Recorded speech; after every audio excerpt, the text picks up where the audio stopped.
Whether reason will prevail depends only partly upon us. We must hope and strive for the best. We must prepare for the worst. Welcome to Clearer Than Truth, the podcast where the stories beneath the headlines come to light. President Trump is hosting Ukrainian President Zelensky at the White House to discuss the ongoing Russia-Ukraine war, all while Hurricane Aaron forces evacuations in North Carolina. Today, we're joined by Jon Lee Anderson, a staff writer for The New Yorker and the author of notable books such as Che Guevara, A Revolutionary Life, and his new book, To Lose a War, The Fall and Rise of the Taliban. Jon Lee has spent decades reporting from war zones and conflicts around the world, and we're delighted to have him. Jon, thanks for joining us. Glad to be with you. This month marks the 4th anniversary of the Taliban retaking Afghanistan.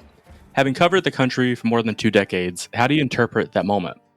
Well, for the first time in 2 decades, Afghanistan is not at war, so I suppose that's a positive thing for the people of Afghanistan. However, they are ruled over by a group of Islamists who were the insurgents for 20 years and who bloodied the country significantly in that time. If it's true they have a constituency amongst part of the population, they don't amongst a significant tranche of the rest of the population. And they're far from being a democratic body. The country at the moment hangs in limbo.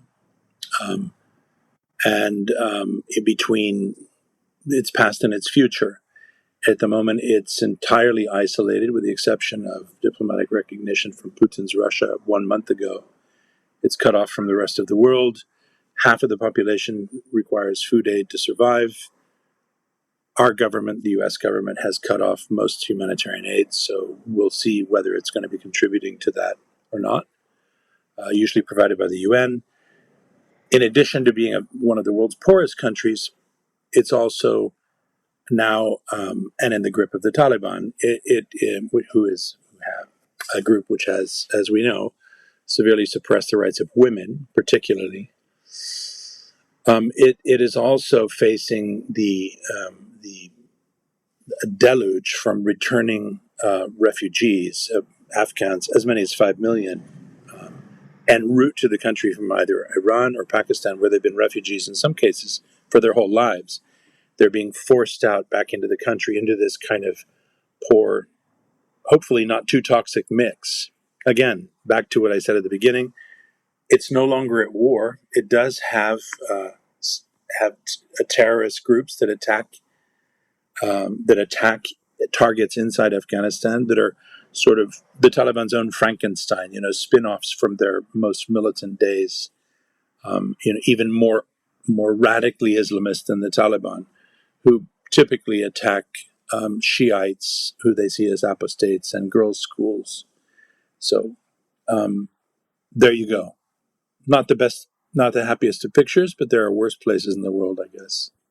Well, we're now 24 years since 9/11. I think many people can make a case that the war in Afghanistan wasn't worth anything. Do you think there's any credence to that argument? Do you think it would have been politically palatable to just not intervene after bin Laden hit the U.S.? No, of course not. Yeah. Some kind of police action was necessary, and I think most right-minded people in the world agreed with the initial action taken by the U.S. in retaliation for those horrific terrorist attacks. I think, and what happened then was that the Taliban, who had given sanctuary to Al-Qaeda and a whole panoply of terrorists from across the Islamic world, defied the request to hand him over, so a war began. It involved, B-52 bombing against military targets by the American forces, and sort of rent-a-mob tactics where mostly our intelligence agents, went in and hired warlords who would fight against the Taliban and field men in battle against them. And they vanished into the hinterland. I call the Taliban's disappearance in the fall of 2001 more a tactical retreat than a defeat. And indeed, within 3 years, they were resurging around the country. and did progressively so, despite the many troops that were poured into the country, the surges, the expansion of the U.S. presence and its allies into a NATO force, a NATO effort. They continued to progress and advance until 2021 when they took the country back. So, in answer to your question, I don't see there was anything wrong with the initial invasion, to call it that, or police action. I think what happened after that was that I think the thinking got muddle-headed, and the objectives became something that were fought over, just as they were fought over in the United States, because we have a spectrum of opinion, about what we should and shouldn't do anywhere at any time. That I think that was reflected in the way we behaved in Afghanistan. As the program, our program there and our objectives there morphed and transmuted. We also went away for a while, took our eye off the 8 ball and invaded Iraq, which was itself a fairly dismal exercise, but never left Afghanistan, and until 4 years ago, when the Taliban took it back.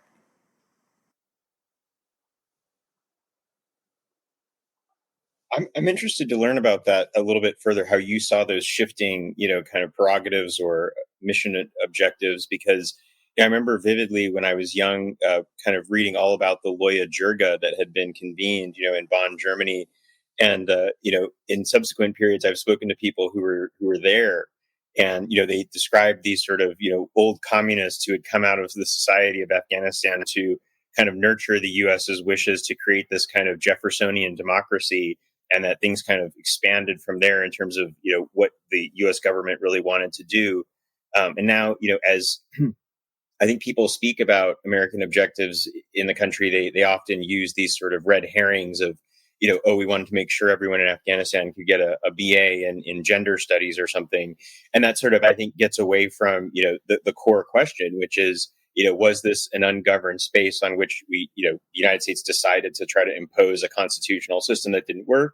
Is that where it went wrong? Or was it, trying to change a fundamentally, kind of society organized around agrarian life into something that it wasn't? Where do you think that the kind of big objectives really frayed? Yeah, look, I think that there's a tendency by people who have strong opinions or maybe sit away from the fray to try to find black and white reasons why things fail or succeed, usually fail. I remember there was a certain portion of the American body politic that blamed the defeat in Vietnam on the Pinko Congress, and for that matter, journalists, because they didn't support the war. Well, that's a pretty hollow argument.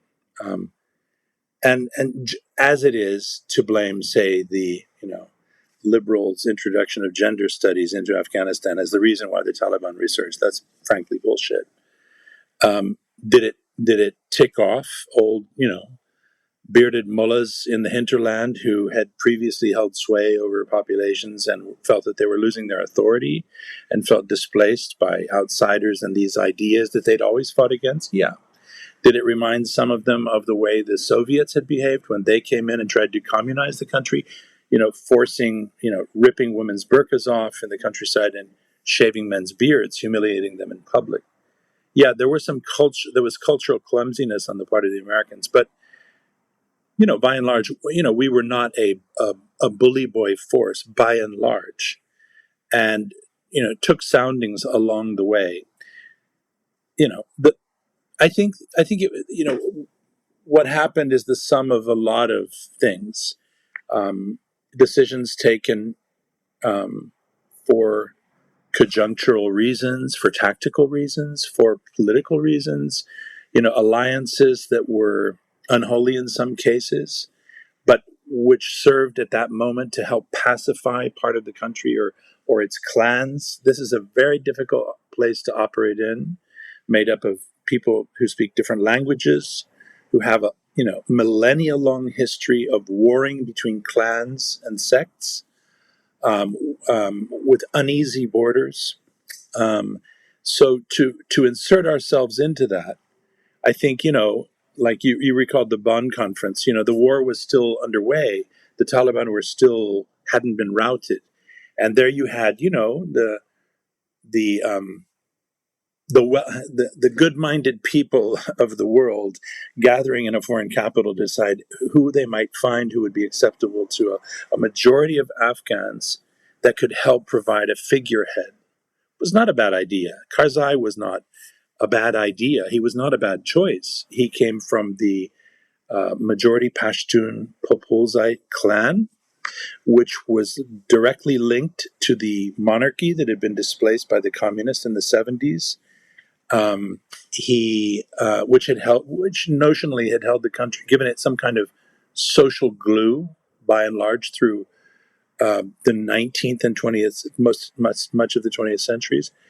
And, he had no real enemies. He'd been in one of the Mujahideen groups against the Soviets, but been a kind of technocrat, a public relations guy, was seen as educated, not violent, didn't have a violent past, had a lot going for him.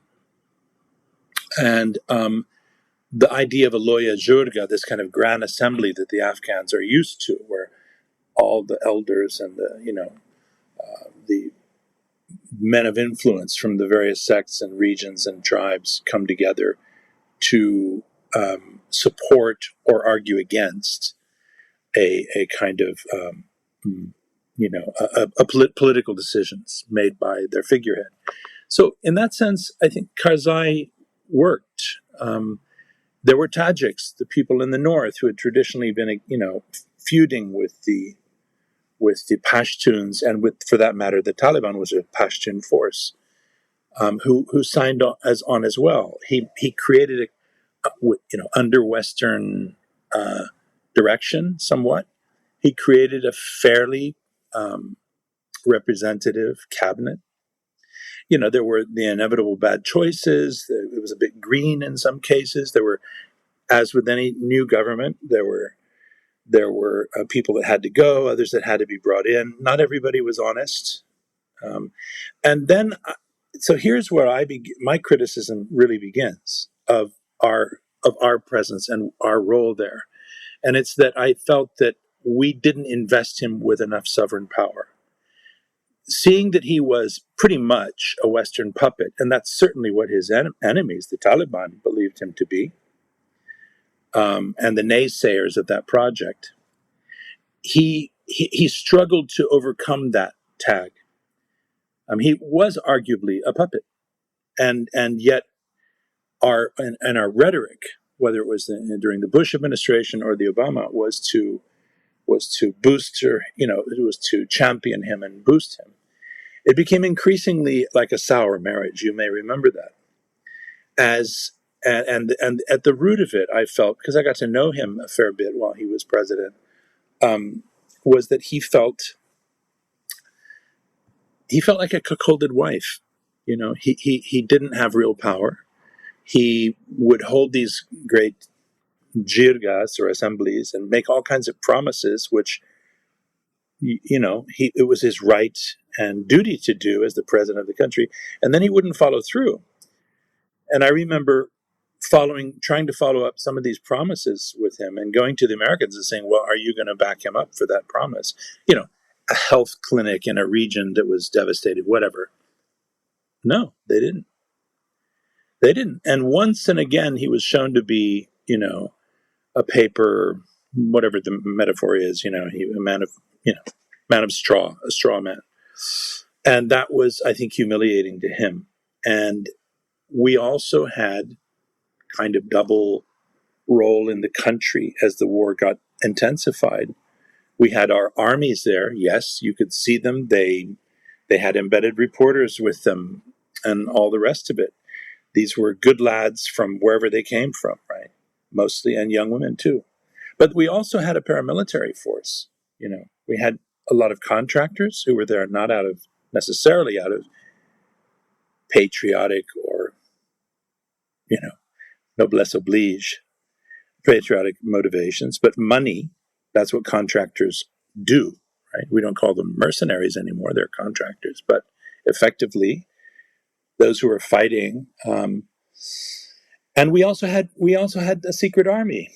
Our intelligence agency ran a secret army of up to 3,000 men at one point, and they did all kinds of things that our army boys were not allowed to do, or were told they shouldn't do, and which were publicized, and in some cases transgressions that caused problems. But so the Afghans knew all along that there was this double face of the Western presence, which also played into the Taliban's hands and their own propaganda. If you come in with a universalist or an absolutist, better said, an absolutist kind of, we're the good guys, we're going to help you. The operation was called, I think, Enduring Freedom. Really? Yeah. When you're that absolutist about what you're offering a country, you better bloody well fulfill it.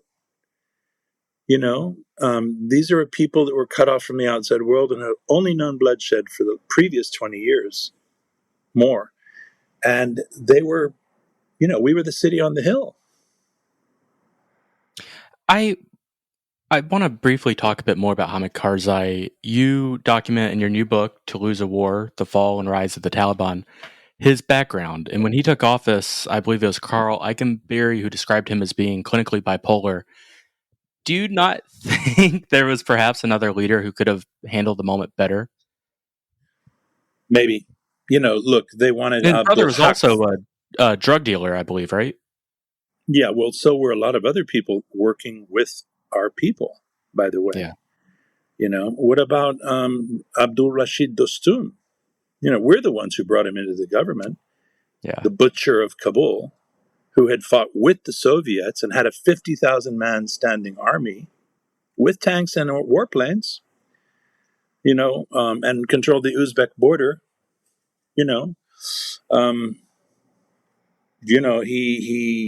He was not a good guy, but he was our good guy. Like FDR said of Somoza, he was a son of a bitch, but he was our son of a bitch. There was a lot of them around. Yeah. Look, they wanted Abdul Haq before they thought of Hamid Karzai. In 2001, Abdul Haq was, again, a Pashtun from an eminent family in the east along the border with Pakistan. I knew him from the late 80s. He was a charismatic, tough guy, smart, educated, but liked to fight, and had fought the Soviets for years. He was an ally of Massoud. He had a face to the outside world. He had a bunch of brothers. They were an important family in the plains and mountains that are somehow the doorway between Pakistan, the Khyber Pass, and Kabul. And when the Taliban and Al-Qaeda found out that he was the anointed one, they chased him down and they hanged him. And that's when the CIA, that's when the Americans had to find somebody else, and that's when they came up with Karzai. Look, again, it was a Band-Aid solution. It was, as the military like to say, it was already kinetic. So what are you going to do? You have to find solutions that work at the time. And like I said before, Karzai I don't think he was a bad choice. I don't know Carl Eichenberry. I do remember that quote. And I think this comes out at a time when the marriage had soured between Karzai and the Americans, and not so much over this, not ostensibly over, his lack of power, because he had a very good relationship with Zalmay Khalilzad, who was sort of the viceroy there for quite some time, an Afghan American. But it was our tendency to bomb Afghan wedding parties, and also the night raids and the kicking down of doors, the humiliating of men. Same kind of thing we did in Iraq. This kind of cultural no-nos, the equivalent of coming into a house with your boots on and showing the sole of your feet to your host. You don't do that in those countries. These are deeply humiliating to them. If you humiliate a man, the father of a family, in front of his family, he's, in his social DNA, required to take revenge. You may not think that's justified, but in their culture and their country where we were, it is. And that was one of our problems. And the Taliban were able to exploit that. So Eichenberry may have gotten, again, this is from memory, whether that was around the time when Karzai was increasingly coming out and criticizing the Americans for what they were doing. But he tended to be angry and scolding them in public after these events of violence, usually, when Americans or their allies had seemed to have overstepped or had humiliated a village or a clan or bombed a wedding party or whatever it was. And, he was increasingly seen, as the war intensified, as a figure of no consequence to his countrymen. And he couldn't hold up his face to them anymore. So I think, to call him bipolar, maybe. On the one hand, he was supposed to be our guy and smile, a bit like Zelensky yesterday in the Oval Office, right? On the other hand, you look at the body language and boy, is that a guy who's riven with tension, not knowing what's going to happen next. If he's going to be humiliated again, or that he's going to be able to get through it without a losing face. It's a similar dynamic, actually. One of great tension for the puppet. I'm dying to ask you about some of the sort of what you might call the Western grifters who attach themselves to the conflict. I vividly remember as an undergraduate, General McChrystal had been made something called a Jackson Fellow, and he brought this gentleman named Greg Mortensen over to speak to undergraduates about how everything was going to be hunky dory if certain models of development were adopted. And I just remember thinking to myself, gosh, this guy sounds like somebody, out of Rudyard Kipling's Kim, just like, clearly aligned, with the U.S. government trying to, make a few dollars out of this. And then, of course, the scandals sort of came afterwards. But I mean, was that a recurring theme? Because I did a Fulbright in Kosovo, which is a country, which is, another kind of place where great powers gave up, and I don't mean that in a negative sense. I just mean they lost interest in that particular set of conflicts, and they maybe shifted their gaze.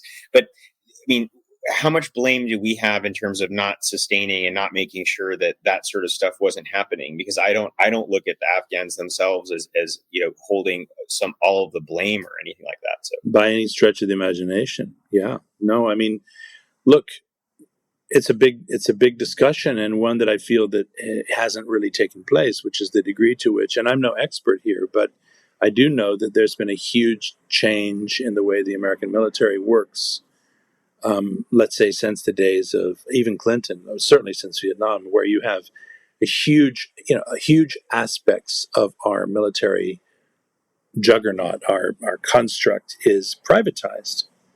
So, as in Iraq and Afghanistan, you had vast numbers of people. I was shocked to read them myself, even though I covered intensively both conflicts. I don't know, at one point there might have been, let's just say, 50,000 identifiable NATO troops and, 80,000 contractors who somehow were opaque, off in the shadows. Like, who were they? What did they do? Well, you'd meet them if you went on an embed or you went to a base.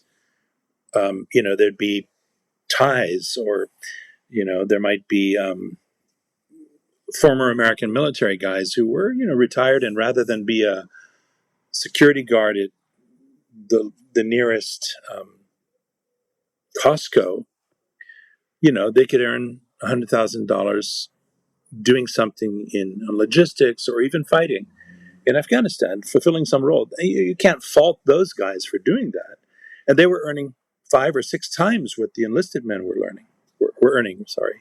But as the wars progressed, the sheer amount of money that went to these firms that were the contracted firms, whether they were providing water or sewage services or anything, or some of the intel.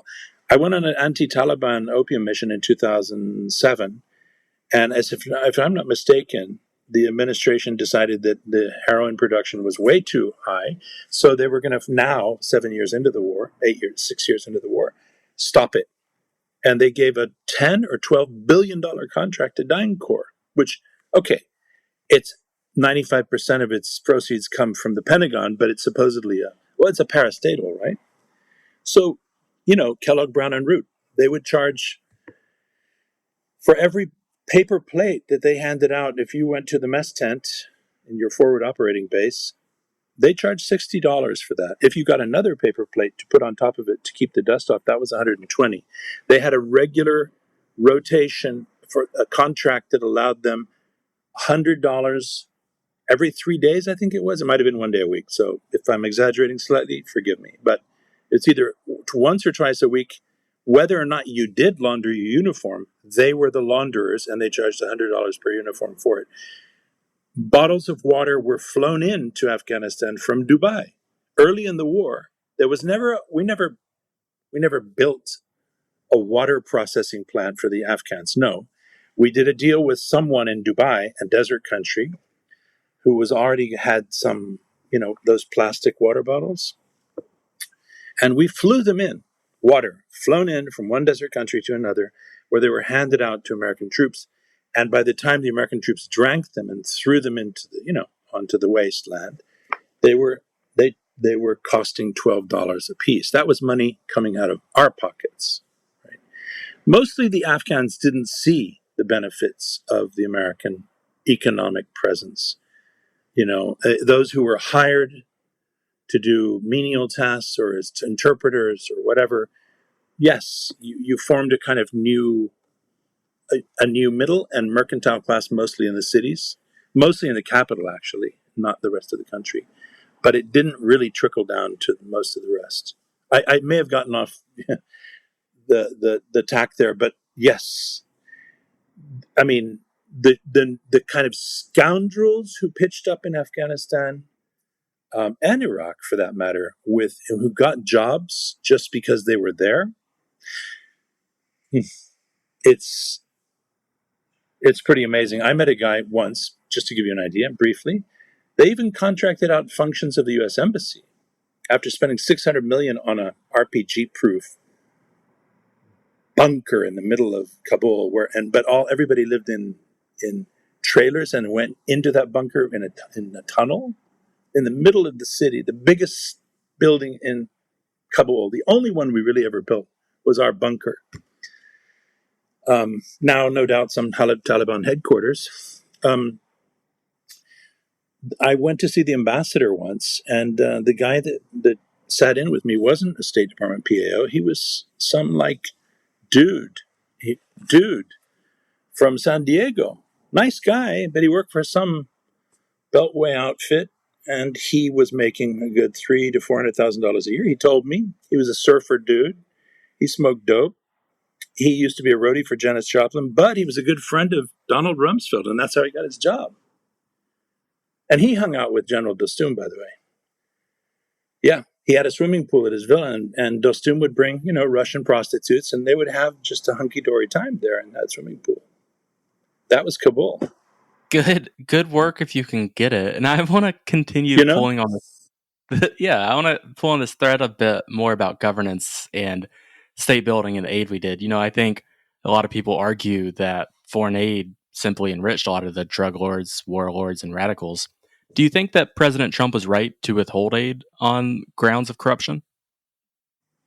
Look, I do fault President Trump 1.0 for opening the door to the Taliban. He's the one who did what you do. What you don't do. I'm not a poker player, but I assume that when you go and you sit down at the table, you don't show the other players that you have an ace in your sleeve, right? You don't do that. The ace in the sleeve to the American presence, or for that matter, any occupying military presence in another country at war, is you don't tell your enemies when you're going to leave or that you want to leave. You've just given them a priceless piece of information to an insurgent force that's happy to live close to the ground and used to living close to the ground and fighting, like the ant against the elephant. The minute they hear that, they know it's theirs. They can wait another few years, and they did. So, yeah, it happened under Biden's, under Biden's watch. Therefore, he owns it in our political, in our political world. That means he owns it. But the guy who opened the door was Trump, and he did so because he clearly doesn't understand the rules of the game. Just as we're seeing now, we don't need a ceasefire to have peace talks. Really, sorry. If he'd ever read anything more than a comic book in his life, maybe we wouldn't have some of these situations we've had. I believe that, look, it wasn't just Trump who came along and withheld aid. There was other moments when aid was withheld, where hands were slapped, where guys in this or that role were pushed out because they were seen as corrupt or inconvenient and given different jobs in the course of the run-up to Trump 1.0. But if you're the president of a country and it's your national prestige that's at stake, you must do everything you can vis-a-vis your other more powerful enemies to vouchsafe that prestige. That prestige was squandered. Well, let me, if I may, push back a little bit. What other alternatives did President Trump have? At that point, we had been in Afghanistan for 18, 19 years. It seems to me, and I think to most of our listeners, that the only alternative was to prolong the war even longer. At some point, it seems inevitable that someone would have to have withdrawn from Afghanistan, and this would have happened. Sorry, but are you talking about him opening the door to dialogue with the Taliban, or him withholding some aid to the Afghan civilian government? I'm unclear that the latter was negotiating with the Taliban. To be clear, I think because the other, frankly, is significant. Yeah. I mean, he withholds aids for 3 weeks and gives it back, and let's be serious here. Yeah. It was the talking with the Taliban. Yeah. I guess I don't understand tell what them you his want to alternatives were. Okay. Well, you could, as some people argued, including people within the military and intelligence establishment, have left a hard core of American personnel there, let's say 10,000, to provide the brain power, logistical backup, a lot of the intel, and the kind of big tech side and the airlift side to the military presence, to the military effort in Afghanistan, which, as you know, in the latter years was already being conducted by the Afghans themselves, most of them U.S. trained or NATO trained. So if we had left, it's my understanding, and again, I'm not a military expert, but I tend to incline towards that scenario that I've heard, that if we had left, kept our bases and kept that 10,000 personnel, more or less, that was probably the minimum needed, and maybe even the maximum needed, to keep the Afghan army in the field, capable of performing in the battlefield. And there was a period when they were performing well, some in areas better than others. As long as that was going on, if we had kept that going for a few more years without losing any men ourselves, that the Western project or the international project, the U.S. project in Afghanistan could have prevailed. I mean, there are other places where we have left troops in countries for many, many years, and it's never really been an issue. We left 30,000, I think it's 30,000 men in Korea, and they've been there for the last 70 years. We have troops in Germany. These are not, we have troops in Japan. Nobody calls them occupied countries anymore because it's not diplomatic to say so, but in fact they are. They're part of the Western, maybe it's our string of pearls, in the wake of World War II. We had a defeated enemy. We made sure we defeated our enemy, and we occupied their countries. We helped them rebuild their countries, and it worked. But we did not complete the job in Afghanistan. It wasn't so much about gender studies or corrupt warlords who were also governors. It was that we never fully shouldered the task. We did it on the cheap. Most of the money went to our own corporations. We got distracted in Iraq for nearly a decade, and then we let it go. And with it, sadly, a great amount of American international prestige and standing in the world, both militarily and as a reliable ally. Out of respect for your time, I want to do what I could keep you all day, to be clear, but I know your publisher mentioned a hard cap at around 40, but I want to ask another, and then I think George does as well. But tell us what you think. Tell us what you see as the future of Afghanistan, if you can project a little bit. Do you think that Taliban, and now 3.0, is more moderate? Can they be a trusted partner? Are they going to continue to harbor extremists? And what do you think Afghanistan civil society both looks like now and will look like in 5 to 10 years? Look, I'm no oracle, and I've always refrained from trying to play the insta pundit thing. But I mean, for what it's worth, Afghan society has, the Afghan population has doubled since 2001. The average age is about 18 and a half. So you have a population, the capital city had 500,000 when I saw it in September 2001, and it's got about 5 million today. It's grown 10 times. It's unbelievable.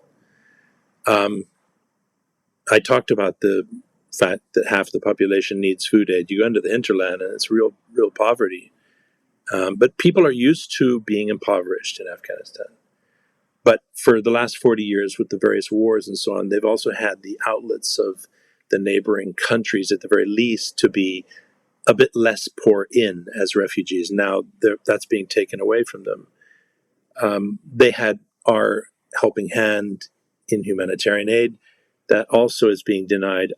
Having said that, parentheses, I would not be surprised if one of, Donald Trump's, friends strikes a deal with the Taliban for rare earth or something. It was last month that Putin's government acknowledged them diplomatically. The Chinese have been signing mineral deals. The country apparently is sitting on up to $3 trillion worth of minerals of all types, including lithium, etc., copper. So all the good stuff. It has no infrastructure, though. So I would have guessed that would be the main allure for the Trump administration, assuming they remember that there's an Afghanistan. However, you've got a place that can just kind of tick over in its impoverished isolation, really. So all bets are off. I don't imagine, and there are factions within the Taliban, a slightly less Islamist group that mostly runs Kabul, which would like to see, the lid lifted off of the women eventually, but they're apparently not going to go to war with the guys, the imams in Kandahar, who have been dictating these strictures over it. In essence, the Taliban have adopted a policy that our military likes to it's a term that we hear from our military about force protection. Having taken the whole shebang, including all the military equipment we left behind, by the way, right down to our uniforms and Humvees and everything, sunglasses, they want to keep it. And the neighboring countries are too diminished or volatile themselves to be of any particular consequence to them as they once were. I'm speaking here of Iran and Pakistan principally, and Russia is pretty diverted with its, crushing of Ukraine to bother with Afghanistan. I would see some kind of scramble for its resources, perhaps beginning, maybe over the next year. More people may come to the auctioneer's table to get some of the action, but it's Americans find it difficult to look back in the mirror, and certainly go back to a place where they've arguably failed. Dare I use the defeat word? Been defeated. I want to just jump in. I know that you're short on time, and please, if you've got to run, just let us know. But I'm fascinated by, I think, your attention to kind of the mystique of American power, right? Which is, I think, the point that you're making about President Trump's decisions about whether to engage with the Taliban. And I remember those debates being so focused on, whether there was this bleeding of American prestige going on because we were stuck there and all of those kind of questions. But now, I know that, Secretary Rubio is really focused on the Western Hemisphere, which is, a place where you also have tremendous experience and knowledge. And I just want to ask the kind of broadest questions about, here, like, what is it that we can take from, our experience in Afghanistan that, might help the U.S. government in thinking through, this now kind of return to our oldest national security doctrine, the Monroe Doctrine? I mean, is every, kind of place we go a graveyard for empire, or are there kind of things that we should be doing in the Western Hemisphere that we didn't do in Afghanistan? Is it too broad of a unit to compare? What do you think? Well, I think in our own backyard, we should be careful about how bullying we behave, because there's a strong memory of that. In fact, Latin America has in its social makeup and its DNA, whether they're on the right or the left, a fear and an insecurity vis-a-vis the United States, going back to the 19th century, to the early 19th century, about how we behave with them, that we disdain them, that we look down upon them. So that insecurity, that sense of humiliation, is something that, at the best of times, our policymakers have tried to overcome with better behavior. Our ambassadors not behaving, for instance, in a proconsular fashion, opining in public. However, I believe we're in an entirely different plateau right now, in which all of our international relations are built around, tweets and performative bluster. I fail to see anything substantive yet beyond performative bluster. So I would just encourage our policymakers, whether this regime or the next administration, to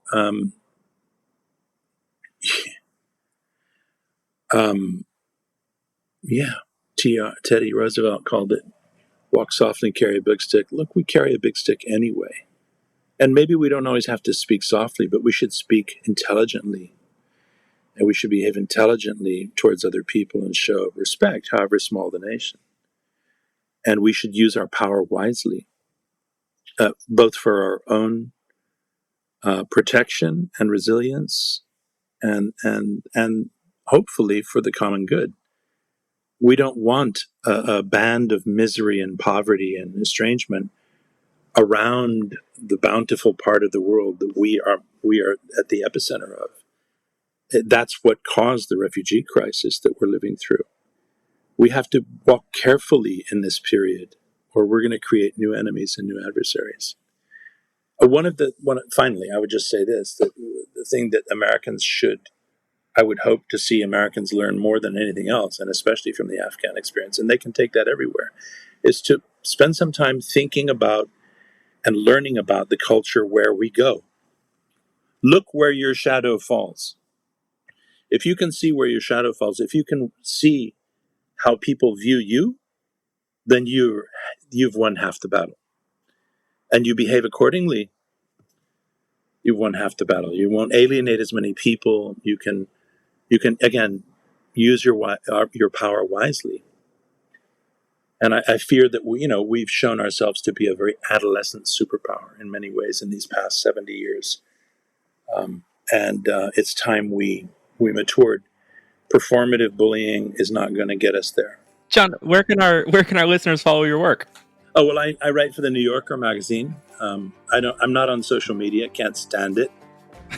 You're probably healthier for it. I think I am. Yeah, I'm less angry for it. I don't get trolled as much. So there you go. The New Yorker. Yeah. Wonderful. Well, thank you for the time. Thank you for joining us. And congratulations on the new book, To Lose a War, The Fall and Rise of the Taliban. Thanks a lot. Nice talking to you both. Thanks again for joining this episode of Clearer Than Truth, and be sure to tune in next time.